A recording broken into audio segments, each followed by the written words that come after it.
Hey guys, Travis here on the third day of the mid-season split playoffs with Dan Dinh of what you're of TSM, kind of affiliated with TSM. What's the deal?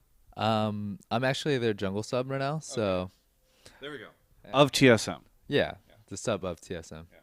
So are you just like odd one? Please don't get sick because I don't want to worry about all this like League of Legends player drama stuff. Not really. I think for the last like 8 months, 8 weeks, Yeah.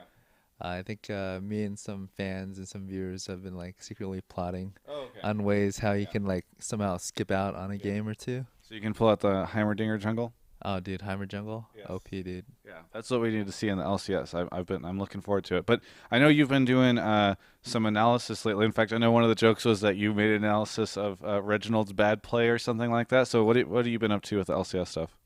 For the LCS stuff specifically, it's just one of the things I want to do is I just want to provide more coverage in terms of the analysis because you get the analysis from the caster, and the one of the biggest thing is since they're casting the game, they're adding color and vibrancy to the game. They can't catch everything, and everything is just so fast paced sometimes that you Right. miss a lot of really important things that I notice, and I'm like, oh man, I really want to point that out, and so that's why I do it, and it's just something I want to do more for a little bit for me and a little bit for the community, and I think it's really fun too. That's great. So what else do you do up at the TSM house? I feel like we haven't heard too much of what's going on with you over the past 8 weeks outside of your stream and that kind of thing.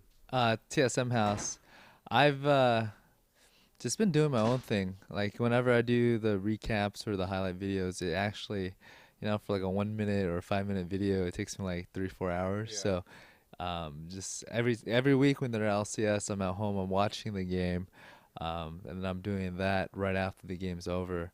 And then I have this weird odd streaming hour from like 12 a.m. until Yeah. like 9 a.m.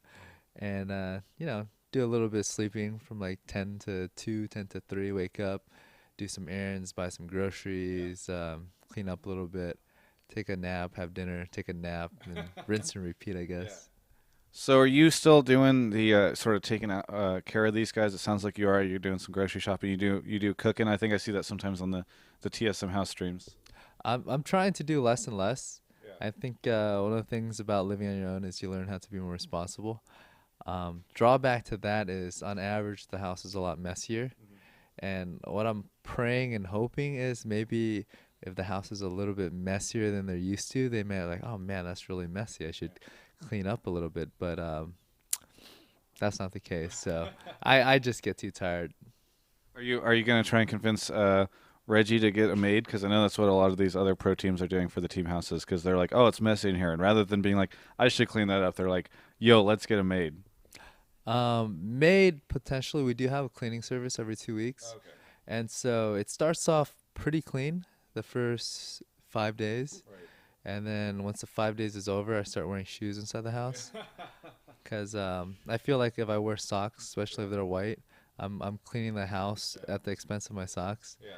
And so like one of the biggest things is when people come over is like, what? You wear shoes inside the house? And I was like, You're like, this is day 6. Only from day 6 to day 14. day 6 to day 14 is shoe day. Yeah.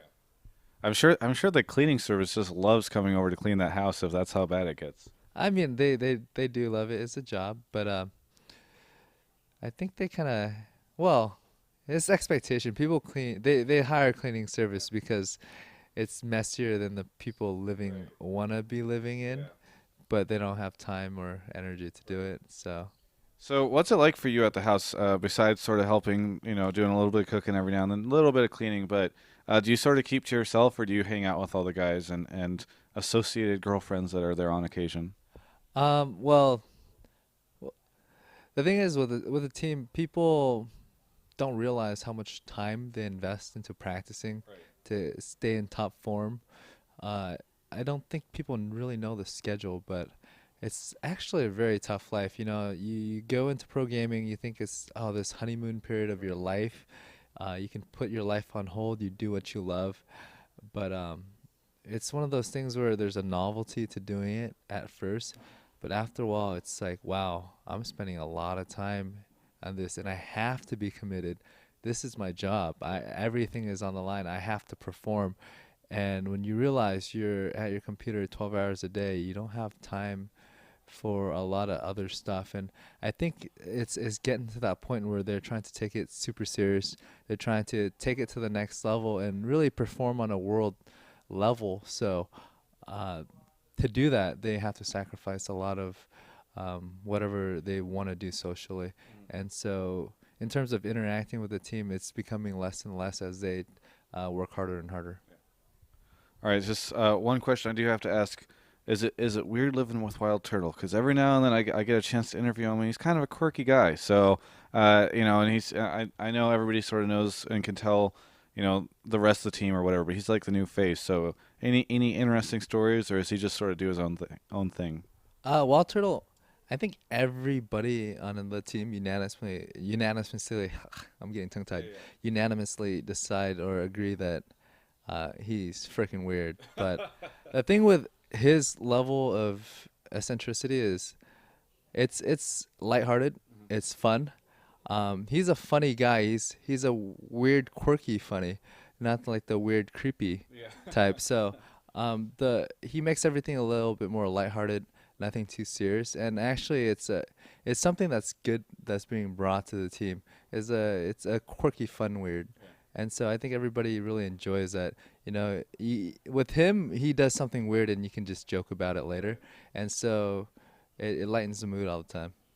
Well, I know you stream. I know you've got a little series that you're putting out. So where can people find all the stuff you're doing? Well, I usually post everything on my Twitter. If you just go visit my Twitter, it's at Epic Gamer, EPIKGAMER, or you can look it up on YouTube. It's youtube.com/Epic Game, EPIKGAME. Yeah, that's pretty much just where I put everything. Very good. Well, thanks a ton for the interview. Really appreciate that. It's always cool to hear from you because I know that sometimes the other five guys, for whatever reason, get a lot of the attention. But really, TSM is all about Dan Dinh, right? Uh, just 90%. 90%. Well, good to hear from you. For everyone, this is Travis on the third day of the LCS Spring Split. You can check out the rest of our coverage at gamespot.com/LCS.